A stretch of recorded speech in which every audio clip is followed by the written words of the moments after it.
China and the United States both agree they should work together on climate change. Yet Washington continues to blow hot and cold. What are the hurdles? And why do they need to work together?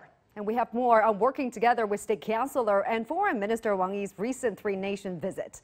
Welcome to The Point, an opinion show coming to you live from Beijing. I'm Li Qiuyuan, sitting in for Liu Xin.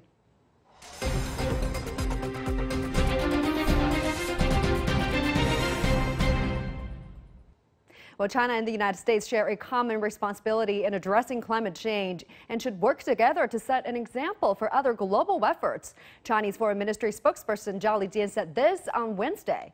With deadly floods and heat waves battering the world, U.S. climate envoy John Kerry has also said the U.S. should cooperate with China on reducing carbon emissions. So, what could the two countries do to avert climate disaster? And why do they need to work together to address the climate crisis? And what are the potential challenges to international cooperation? I'm now pleased to be joined by Ms. Changhua, Executive Director of the Professional Association for China's Environment from Washington, D.C., and Mr. Thomas Gehl, President of educational consultancy ChildWise International Corporation from Philadelphia. Welcome to the program. So let me start with Ms. Wu first. The extreme weather events this year we've seen, for example, the heat waves in the United States and Canada, the flooding in Europe, and the severe rainstorm and flooding in central China, they really showed us the grim reality that the world is not prepared for climate change consequences. That's true. That's really devastating to human development at this moment. I think adaptation and also resilience now really become priority for decision makers around the world from both the public and private sector to figure out how to invest immediately in resilience, climate resilience, so that we'll be able to better manage, handle extreme weather events, which are pretty much becoming the normal of the day.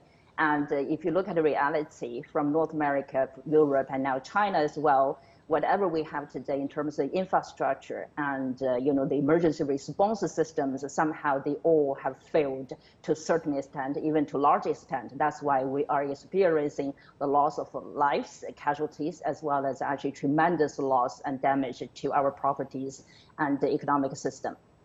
And Ms. Wu, you're our climate expert here. I just want to make one thing clear, because some reports are pointing out that these extreme weather events, including the severe flooding we're seeing here in central China, they're all somehow interrelated and connected to global warming. Is that so? It is. I think the scientists are telling us very, very clearly at this moment, particularly actually, if you look at the Northern Hemisphere at this very moment, we're literally living in it.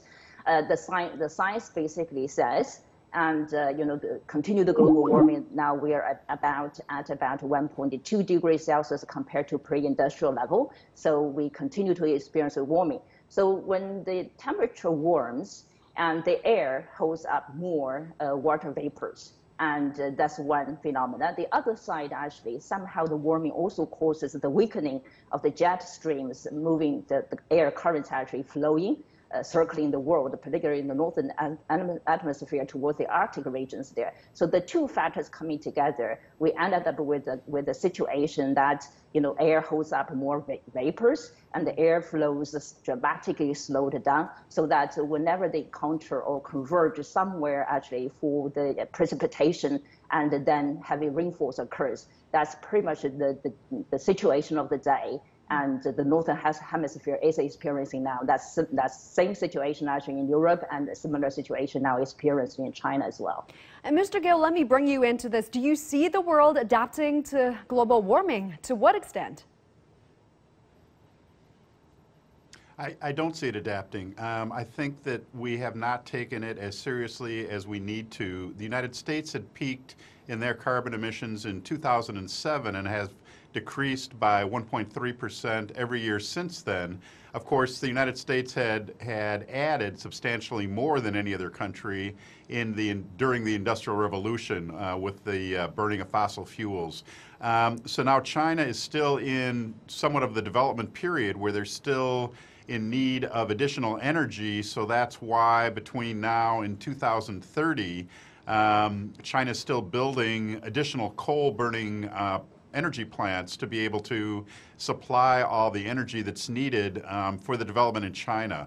That's due then to be replaced by nuclear energy, and why they'll be able to see substantial changes after 2030. But I agree with Senator Kerry that China, can do a quicker de-escalation of the coal plants and contribute to the carbon neutralization much more quickly. And from your vantage point, Mr. Gehl, what do you see as the biggest obstacle for China to meet the zero carbon goal?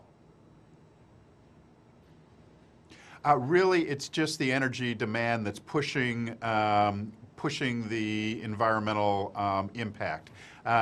Again, China will add as much coal energy as the entire United States in the next 5 years. So that is something that can and should change. Somehow having those companies be more energy efficient, or don't allow the development of companies that are very energy dependent on electrical energy developed by the coal burning plants. Again, China's done an amazing job on renewable energy. They're one of the highest in the world, but it goes through the grid. They produce 21% of the electrical energy from renewables, but only 11% actually gets used because of the transmission lines, which China is addressing too. So there are many things that can be done, and I know China is very thoughtful in trying to do it and have the capacity of outperforming every other country in the world in these areas. Well, Beijing has made it clear that the country wants to peak its carbon emission by 2030 and achieve carbon neutrality by 2060. And China's national carbon market actually started online trading last week, a significant step to reduce the nation's carbon footprint and meet emission targets. But Ms. Wu, how can the trading scheme help to reach carbon peaking in 2030 and carbon neutrality in 2060? Explain to us. Sure.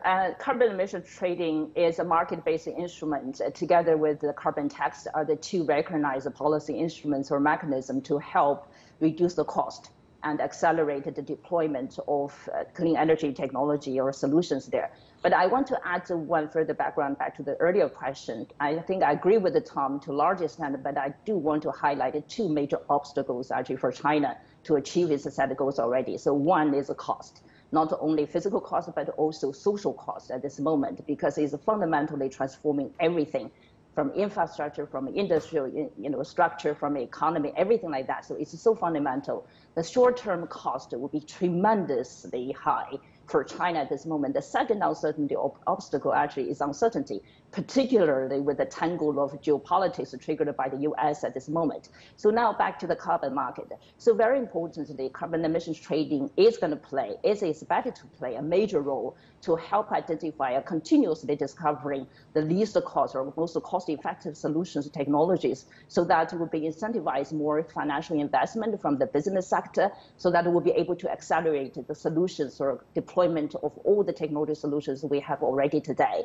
And that's going to be playing a significant role for China to accelerate its endeavor to achieve not only the 2030 targets, but also carbon neutrality before 2060 target. Now, U.S. climate envoy John Kerry also said he was convinced that China could outperform the targets it has set itself. And despite their diplomatic differences, the U.S. is keen to cooperate with China. Mr. Gehl, Chinese Foreign Ministry spokesperson Jian replied to that comment, saying that China and the United States, as the world's largest developing country and the largest developed country, should step up communication and coordination on this issue. But to you, how realistic is the thought of China-U.S. cooperation on climate change amid geopolitical tensions? I think it's very realistic. I was fortunate enough to be an advisor to President Clinton when he was in office on environmental issues, and we were able to make a lot of progress just in having frank discussions with the Environmental Protection Agency at that time. So within the country, we were able to make major strides forward. So I think the U.S. and China working together, talking together, exchanging ideas can advance things very quickly. Again, a quick comment on carbon trading. Again, I don't think that is the solution, because we're buying help from perhaps another country. you can buy the credits from outside of China to make it work, and then you're not reducing the carbon emissions that we're using in China. So we need to do the reductions. We need to do the hard work. I do not think it is a large sociological impact, because the Chinese people are the most environmentally friendly people I know. They have the smallest carbon footprint of any developed country that I know, much more than in the United States.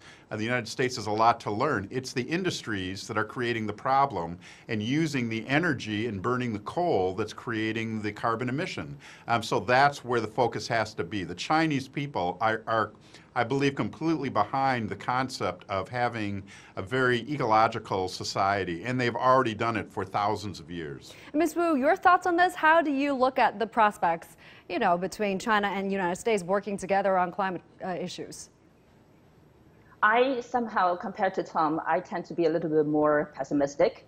And if you look at the bilateral, even the joint communique, which was announced back in April after Special Envoy John Kerry's visit to Shanghai, meeting with his Chinese counterpart, what's said actually in the communique is very, very rhetoric, in a way that, yes, there are certain things that the two countries have said we need to, for instance, set long carbon neutrality goals, actually.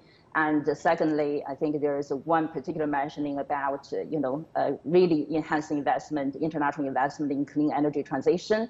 And thirdly, there is something specific called this hydrocarbon fluoride sort of push down as a part of the Kigali Amendment to the Montreal Protocol.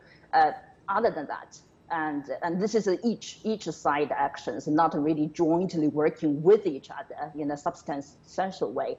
All the rest actually just a rhetoric. It's more like showing and say, yeah, we decided to keep the door open, and we're going to continue to talk to each other. We're going to play our role, actually, more like a positive role, actually, to the international process. So the reason of my pessimism is that we're not just talking about the numbers or timelines in a vacuum. We're talking about actually industrial transformation, infrastructure transformation.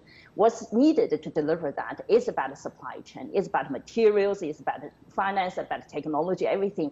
So very urgently, global community, particularly US, China, needs to work with each other on content, not just talking, not just rhetoric there. So somehow we seem to be stuck in the current geopolitical situation. At this moment, I do not see a sort of coming out of that situation in the near future. Wow, so we have different opinions here, but we love it. We need to get different perspectives, right? We need to get the discussion going. But another thing I want to talk about is this. Amazon founder Jeff Bezos flew to space Tuesday on his rocket ship's first crewed flight, and critics called it a vanity project for billionaires, and the money could have been better spent flying or fighting climate change. And Mr. Bezos' answer to that was, well, we need to take all heavy industry, all polluting industry, and move it into space and keep Earth at this beautiful gem of planet that it is. Mr. Gehl, how feasible is it really to move heavy industries to space to solve environmental problems? I think it's actually ridiculous. And I think that I worked in industry for many years. I worked at the Kohler Company. When I was there, we reduced our air emission and water emission by 80% and made money every year. When you think about it, pollution is really waste and inefficiency in the manufacturing process. So the manufacturing companies need to concentrate on how to be zero emitting entities, and they can do that. With the technology we have now, you can turn around and you want to take all of your raw material and turn it into product. Pollution is just when you're inefficient, then some of your raw material goes out as a waste. So it can really, we need to spend the money here to solve the problem now and then go forward with a very clean environment. And we can do that. We have the technology. China and US have the most brilliant people in the world. Working together, they can accomplish everything that we want to accomplish. I have complete confidence in that. China turns out more engineers than the rest of the world combined every year. And I know from Changhua, from Beijing University, some of the most brilliant people in the world are there every day. So we can do it if we work together. Ms. Wu, how are you looking at this? Ridiculous, is it? Was Jeff Bezos serious? Is relocating to space a potential solution for climate crisis? It's not only ridiculous, it's suicidal to human as a species in nature. It's totally against the science, and I totally echo what Tom has just said. I think, that's why I add suicidal there as well. That's how serious I see it. Somehow I think we do need to address this planetary boundary issue here on planet Earth. Human species, as a active participating member of nature, we need to figure out how to play our dual role in the process as a more constructive and a positive member of the nature. And rather than getting sort of shifting or remove actually the problems to the space, that's going to be really, really suicidal. That is one thing that we can all agree on, it seems. Thanks very much, Ms. Wu Changhua, Executive Director, Professional Association for China's Environment, and Mr. Thomas Gehl, President of ChildWise International Corporation, joining us there live. We appreciate your analysis and perspectives. Now we'll take a quick break here on The Point, and when we come back, we'll look at State Councilor and Foreign Minister Wang Yi's three-nation visit. What does it mean for China-Arab relations and for peace in the Middle East? Stay with us.